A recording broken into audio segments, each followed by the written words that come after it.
Aujourd'hui, nous nous retrouvons pour les outils portraits et les outils professionnels dans Luminar Neo dans sa version 1.0.2, juste après le générique. Bonjour à toutes et à tous, mon nom est Eddie Kinol. Si vous débarquez pour la première fois sur ma chaîne YouTube, je vous souhaite la bienvenue. Ici, on parle de post-production traditionnelle et créative sur les logiciels de post-production et bien évidemment, on parle de photographie en règle générale.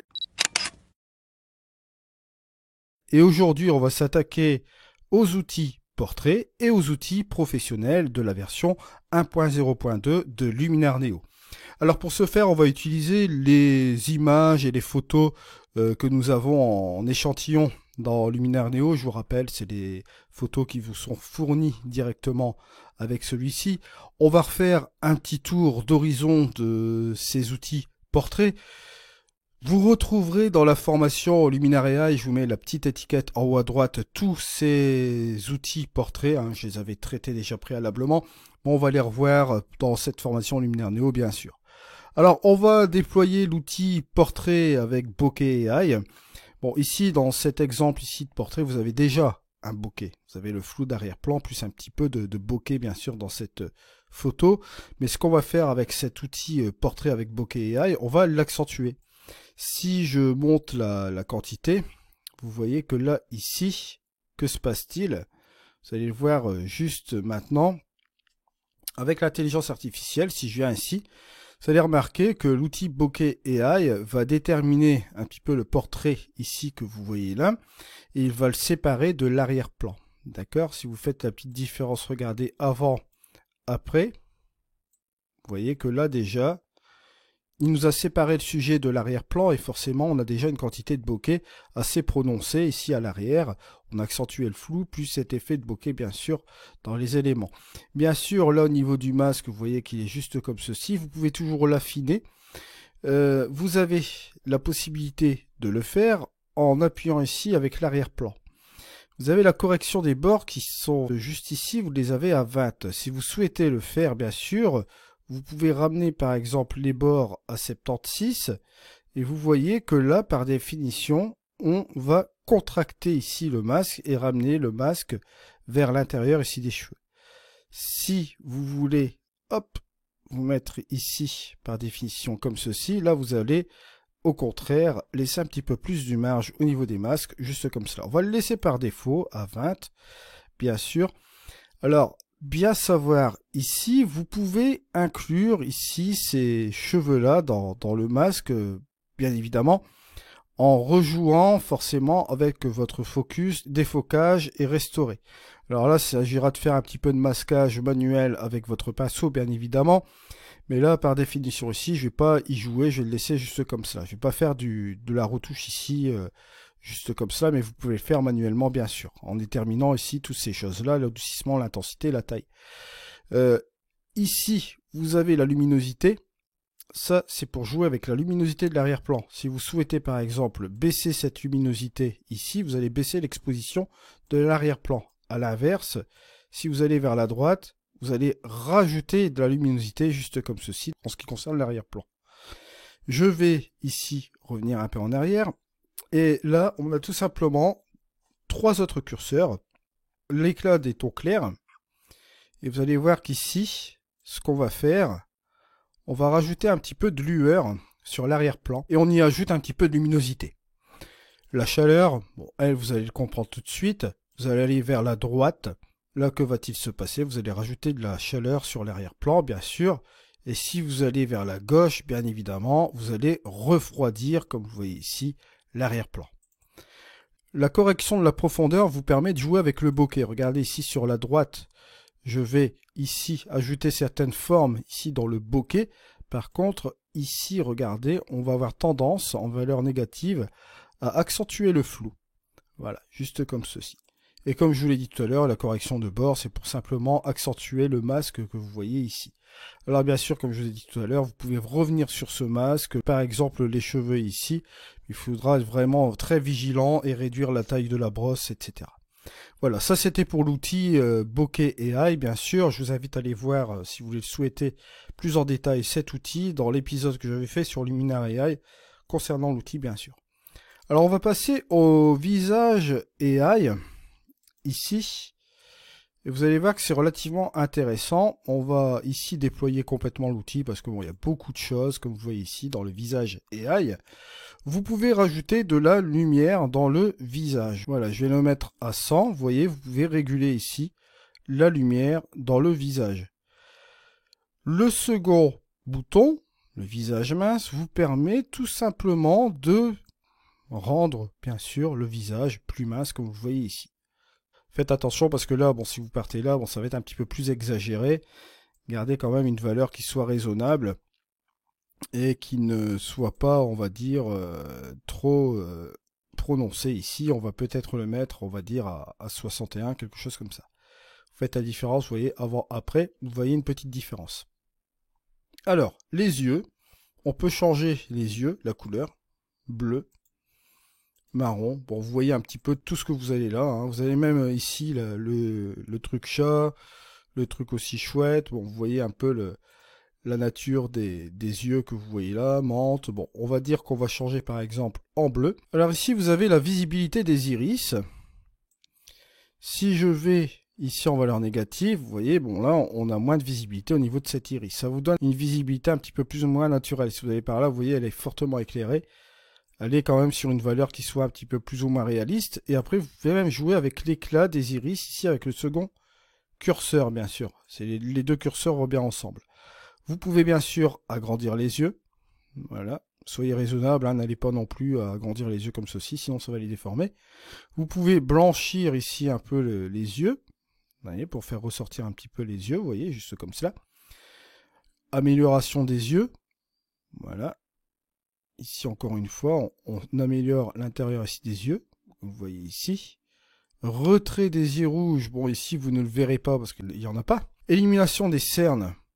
Ici, vous voyez que là, il y en a un petit peu, donc on peut les supprimer. Sourcils. L'amélioration des sourcils ici. Voilà, ça va tout simplement les prononcer, comme vous voyez ici, davantage. Voilà. Vous pouvez faire de la saturation des lèvres. Vous voyez, juste comme ceci. Accentuer par exemple le rouge à lèvres, comme vous le voyez là. Vous pouvez assombrir aussi les lèvres avec ce curseur ici. Et vous avez un blanchiment dentaire. Bon là, on ne le verra pas trop, mais c'est juste à l'intérieur ici. Il faudrait quelqu'un qui sourit, voilà. Mais bon là, par définition, vous pouvez blanchir les dents sans aucun problème avec cet outil. Vous voyez, bon, le visage AI quand même, on peut faire pas mal de choses. Si vous faites, regardez le avant et le après, le changement est assez significatif. Bon, bien sûr, comme je vous dis, le visage mince, faites attention, n'exagérez pas dessus. Donc là, je vais revenir un petit peu en arrière, voilà, hop. On va revenir sur quelque chose comme cela. Ensuite, vous avez l'outil Pose AI. Alors, le Pose AI, vous avez la possibilité de booster ici pour la quantité. Ça va lisser le visage, d'accord. Et vous pouvez aussi effacer la brillance, juste comme ceci. Vous avez également aussi ce troisième curseur, ce troisième bouton. Si vous avez des imperfections sur le visage, il va aussi forcément l'effacer. Bon, là, je vais fermer cet outil. Et on va passer sur le Core AI. Bon, si vous voulez voir, on va changer d'image bien sûr. Je vais prendre une deuxième image d'exemple de chez Skyloom. Regardez la différence par rapport au départ. Vous voyez qu'ici on était parti sur cela. Et regardez, là on arrive sur ce résultat-là. Vous voyez, vous pouvez améliorer vos photos au niveau des portraits en éliminant un petit peu les défauts, etc. Et en rectifiant quelque chose dessus. On a la possibilité de faire un maquillage, on va dire, naturel, juste comme ceci. Vous avez ici le avant et là le après. Toujours pareil, là, bien sûr, c'est une photo de chez Skyloom aussi, qui est dans la version démo de Luminaire Neo, pour vous entraîner, hein, c'est une version samples, bien sûr. Alors, on peut tout simplement jouer avec l'outil corps. Si vous souhaitez, ici, faire mincir le corps, hein, comme vous voyez ici, ou à l'inverse, le faire grossir, si vous souhaitez le faire, bon. Par définition, normalement, c'est faire mincir le corps. Et vous pouvez aussi faire mincir, comme vous voyez ici, l'abdomen. Vous pouvez rentrer ici l'abdomen, juste comme ceci. Ce qui fait que vous avez ici le avant, vous voyez, et le après. Ça permet de faire un peu mincir un corps sans aucun problème, bien sûr, là-dessus. Encore une chose, si vous souhaitez fermer l'outil, le réouvrir et faire mincir encore à nouveau, et réduire encore l'abdomen, Ça peut être possible aussi, vous voyez, là on a passé une deuxième passe. Bon, bien sûr, c'est fortement exagéré. Là, vous vous doutez bien que c'est pas un truc à faire ici. Hop. Alors, on revient sur ce premier portrait qu'on avait traité tout à l'heure. On va utiliser la surexposition dynamique, autrement dit le high key. Si je monte la quantité, vous allez avoir forcément cet effet de high key, de surexposition forcément dans notre photo. Et vous allez avoir plusieurs choses ici. Bon là, bien sûr, ici, il s'agit d'un JPEG. Donc, vous allez avoir un petit peu d'artefacts.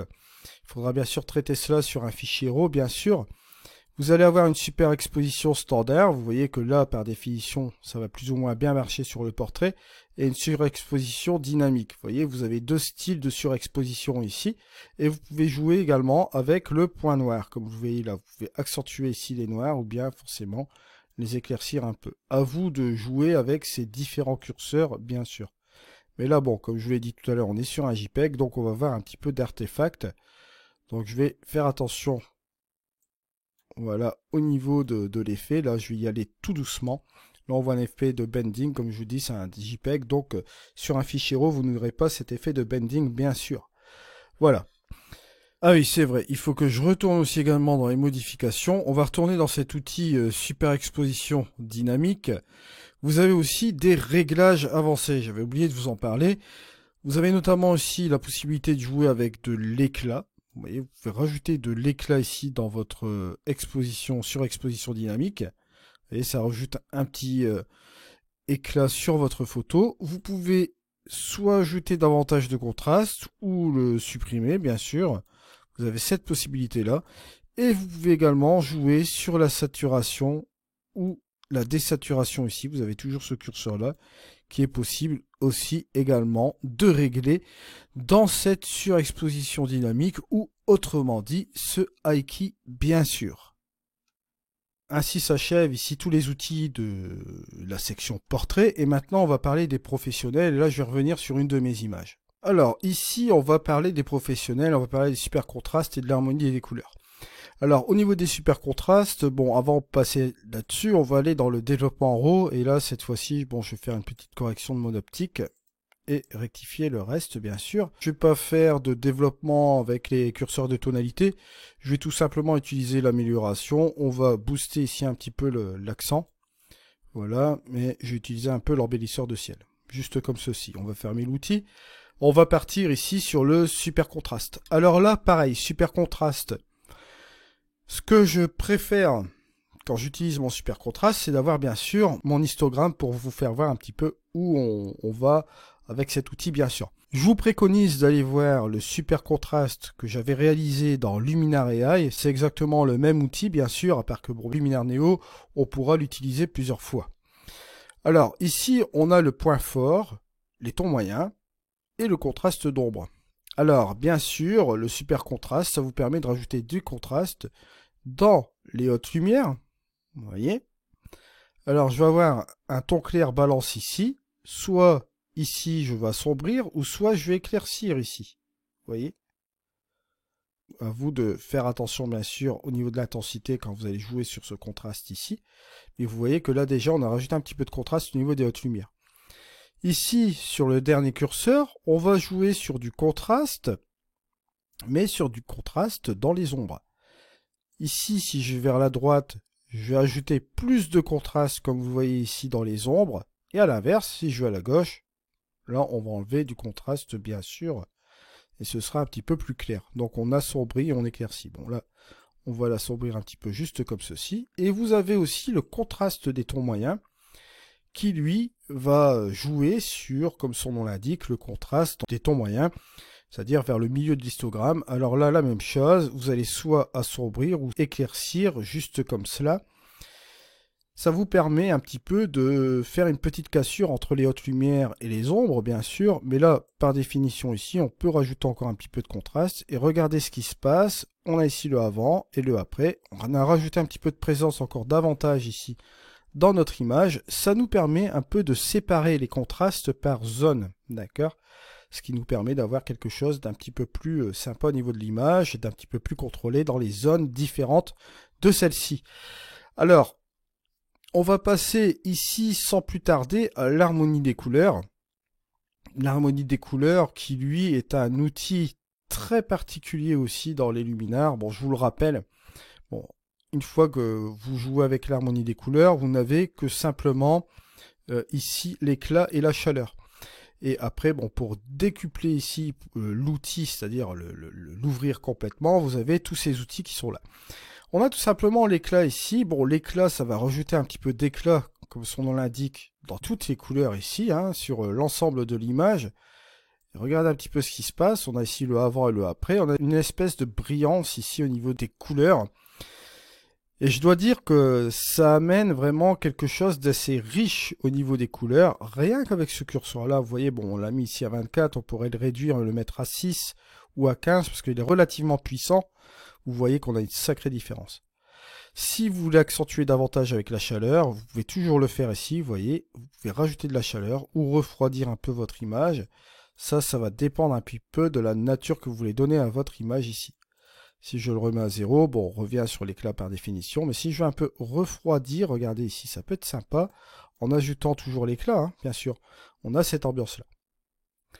Ainsi vient aussi la deuxième partie, qui est les contrastes des couleurs. Bon, le contraste des couleurs ici, ou bien même les autres choses que vous voyez dans Luminaire Neo, sont vraiment très intéressants au niveau des outils parce que vous allez pouvoir l'utiliser plusieurs fois. Avant, dans Luminaire AI, on faisait un contraste des couleurs sur une couleur, c'était terminé. Tandis que là, dans Luminaire Neo, si vous voulez faire plusieurs contrastes des couleurs, vous pouvez toujours le faire et retourner dans l'outil modification, etc. Là, je vais rajouter un contraste des couleurs ici. Et vous allez voir un petit peu la petite chose ici.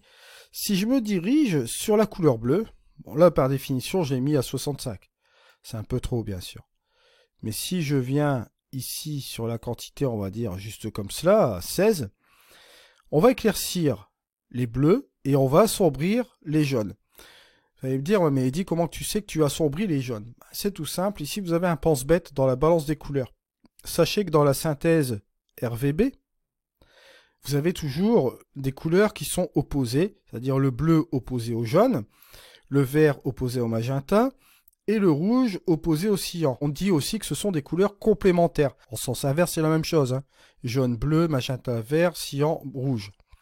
Ce qui fait que vous avez un petit pense-bête aussi également. Si vous voulez par exemple utiliser une autre couleur, dans le orange, quelque chose comme ça, ou jaune, vous allez éclaircir cette couleur-là, et dans les cyans, vous allez forcément assombrir. Vous allez avoir un impact complet sur la tonalité que vous allez sélectionner ici. Bon, bien sûr, comme je vous l'ai dit tout à l'heure, si vous voulez utiliser le contraste des couleurs plusieurs fois, vous pouvez le faire. Vous fermez l'outil, vous le réouvrez, vous allez dans l'outil modification. Forcément, si vous voulez faire les modifications après avoir appliqué ces différentes choses, bien sûr. Vous pouvez passer aussi ensuite dans le séparer les tons chauds et froids. Alors là, vous avez un curseur pour réchauffer. D'accord. Après, vous pouvez aller en sens inverse, bien sûr. Là, vous accentuez simplement les couleurs chaudes. Et vous pouvez jouer aussi également avec les couleurs froides. Bon, là, ça va vous donner quelque chose d'assez exotique si vous allez trop vers la droite, bien sûr. Mais si vous revenez un petit peu en arrière, vous pouvez refroidir davantage ici vos couleurs froides et réchauffer, par exemple, vos couleurs chaudes. Ça peut faire aussi un petit contraste assez sympa entre les deux curseurs. Et enfin, vient la balance des couleurs. Bon, la balance des couleurs, bien sûr, qui est assez particulière. Là, vous avez les 3 sections, un peu comme le super contraste. Vous pouvez d'abord jouer au niveau des ombres et modifier vos couleurs dans les zones des ombres de votre image, dans votre photo ici. Si par exemple on veut rajouter un petit peu de rouge ici, avec un peu de magenta, pourquoi pas, avec un petit soupçon de bleu, on peut le faire et ce sera bien sûr dans les ombres. Si je viens ici par définition dans les hautes lumières, là si je décide par exemple de partir dans le cyan, vous voyez ici dans les hautes lumières, je peux le faire. Je peux rajouter un petit peu de vert et je peux rajouter un petit peu de bleu, juste comme ceci, vous voyez que ça donne cet effet-là. Bon, on va être prudent quand même avec le cyan, voilà. Et ça nous donne ce résultat-là. Si je prends les tons moyens, là les tons moyens, on va un petit peu couper entre les ombres et les hautes lumières, d'accord? On va ici jouer, pourquoi pas, bon, on va essayer de prendre le cyan, un petit peu de magenta, pourquoi pas, et ici, pourquoi pas, un petit peu de jaune bleu, vous voyez, ici on le voit dans les tons moyens, ça s'incruste ici dans l'image, et avec toutes ces opérations qu'on a faites, regardez, ça nous donne ici le avant et le après, voyez qu'on a quelque chose d'assez péchu, un petit peu plus différent, et on a joué sur toutes les couleurs ici dans cette image, bien sûr. Alors, comme je vous l'ai dit tout à l'heure, si vous fermez votre outil, hop, ça part dans les modifications juste ici. Vous pouvez toujours modifier vos modifications que vous avez faites préalablement. Mais si vous voulez utiliser l'harmonie des couleurs une seconde fois, pourquoi pas. Utiliser un contraste des couleurs ici un petit peu plus différent, comme vous voyez là dans vos couleurs ici, vous pouvez toujours le faire, pourquoi pas. Aller sur d'autres couleurs un petit peu plus sympatoches. On peut toujours le faire. Faire attention bien sûr à la quantité parce que là vous voyez que ça fait vraiment trop exagéré bien sûr. À part que bon bien sûr on pourrait pourquoi pas rester en quantité comme ceci et baisser le curseur d'éclat et enlever pourquoi pas un peu de chaleur. Ou jouer aussi également, vous allez le voir ici avec l'outil couleur et désaturer un petit peu l'ensemble ici de l'image. Et regardez, vous avez encore quelque chose de différent. Si vous faites la différence, regardez ici avant, après, c'est encore autre chose. Il y a beaucoup de possibilités, bien sûr. Bon, là, je parlais de l'harmonie des couleurs. Vous voyez, je suis revenu un petit peu avec l'outil couleur ici. Vous avez beaucoup de choses à faire dans ce type de logiciel, bien sûr. Comme on peut utiliser de multiples fois les outils, etc. Vous avez vraiment tout ce qui est permis et inimaginable dans un logiciel de post-production au niveau créativité, bien sûr. Alors là, si vous souhaitez supprimer les dominantes de couleurs, vous pouvez toujours le faire aussi également là, vous voyez. Et ça va jouer aussi sur l'ensemble de votre image. Voilà un petit peu ce que je voulais dire sur ici ces outils portraits et professionnels. Bon là ici par définition je vais enlever l'outil couleur et je vais enlever le deuxième harmonie des couleurs. Donc voilà où on en arrive ici aujourd'hui. Alors je vous rappelle, là on a un peu vu tout ce qui était outils de base.